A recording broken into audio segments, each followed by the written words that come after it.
Right, so what we're going to be using here is the rectangular journal cover or album.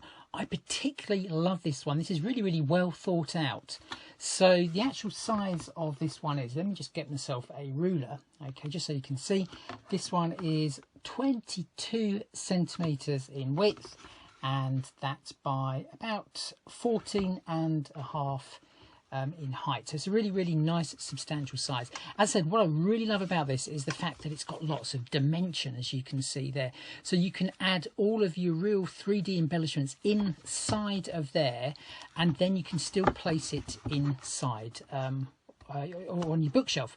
So it's really, really great for that. So I've jumped ahead. I've actually already decorated one of these. So let me just show you that one. Let me just bring this one in. So you can see what I've done. I've actually used one of the crackle mediums that is on the show. In actual fact, I've used two colours here to give this sort of rose effect.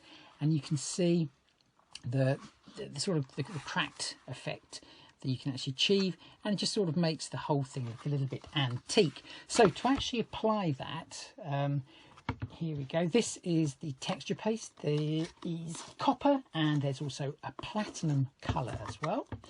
So let's just pop the lid off there like so, and literally it is just a case of painting it, or you can use a palette knife and literally just going all around the edge.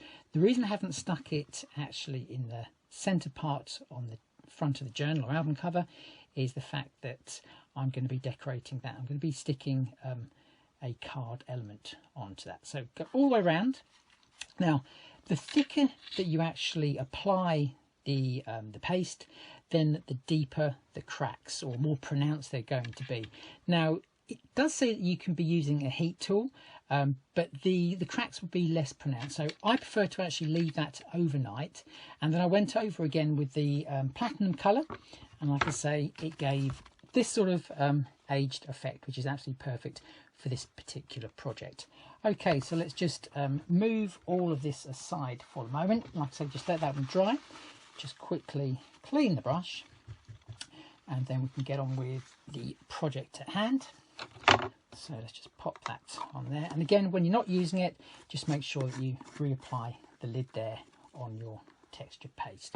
Okay, so this is the album cover. Now we're actually going to decorate it using the A4 pad that is available on the show. They've got some really, really beautiful papers actually in there. I'm just taking a couple of elements from that, and that's what we have there. I've gone around the edge there with some vintage photo just to age it. So I'm just going to glue that one into place. So I'm just going to grab myself some glue. I'm just using a PVA style glue here. Okay, so just go all the way around, and you can see I've just roughened the edge there. This is a beautiful quality paper, brilliant for taking your oxides or your distress inks. It really, really is easy to blend the colours actually on the paper, and also you can be using your own stamps on there to personalise the papers even more. But you're going to get sentiments in there, some beautiful backing papers, and all of the papers are double-sided as well. So that's the main element there. We're just going to use the clay piece. Now this has now dried, so like I say, leave it overnight. I'm just going to place that one onto there. We're just going to age that a little bit, and we're just going to use some distress oxide. Okay, so just pop some onto the pad there, and then just brush over onto there. There we go. Easy as that. Okay, and you can see it's just picking up on the high points of the cast that we've actually done. Okay, so that's how easy that one is to do. Right, now what you can do, if you should so wish, you can just use a little bit of water, okay, and just spritz over the top there. Okay, we all know that the oxides are going to start to sort of like blend out, and we're just going to wipe that a little bit, so it's just going to help give that sort of like aged look to it, that sort of like non-perfect finish, which is exactly what you need. Okay, Right, so let's just place this one back here.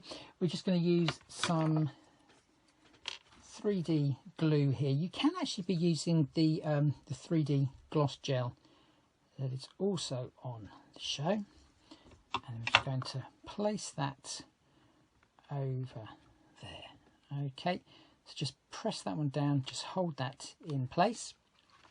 And then we're just going to add some more elements. So we had our bumblebee that was earlier. We've gone for the same sort of technique, but what we've actually done there, we've just gone over a little bit of black.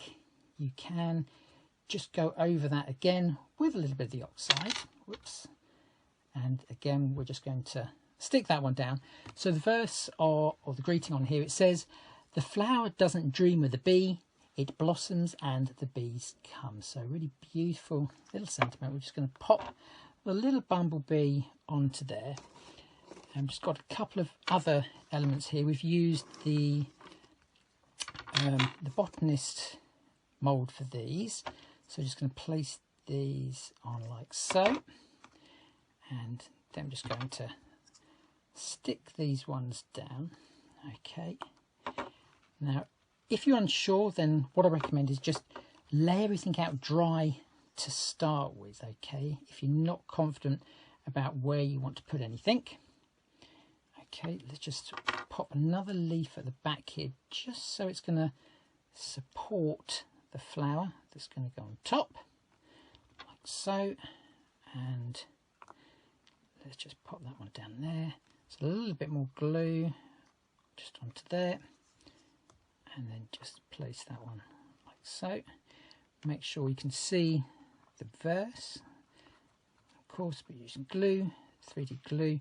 We've got a little bit of wiggle time there before the glue sets. We have a beautiful clock, which we're also going to antique up a little bit by using a little bit of the vintage photo. And again, just place that one like so. Make sure we've got the clock the right way up. Okay, just pop that there. And again, we've just got a little crown. Okay, and just pop that one on to there. Okay, I think we're just going to place that one in the centre there. So that's that one finished. What we're going to do next is we're going to come back and we're going to just start to paint some of these using our beautiful product, which is called Opal Magic.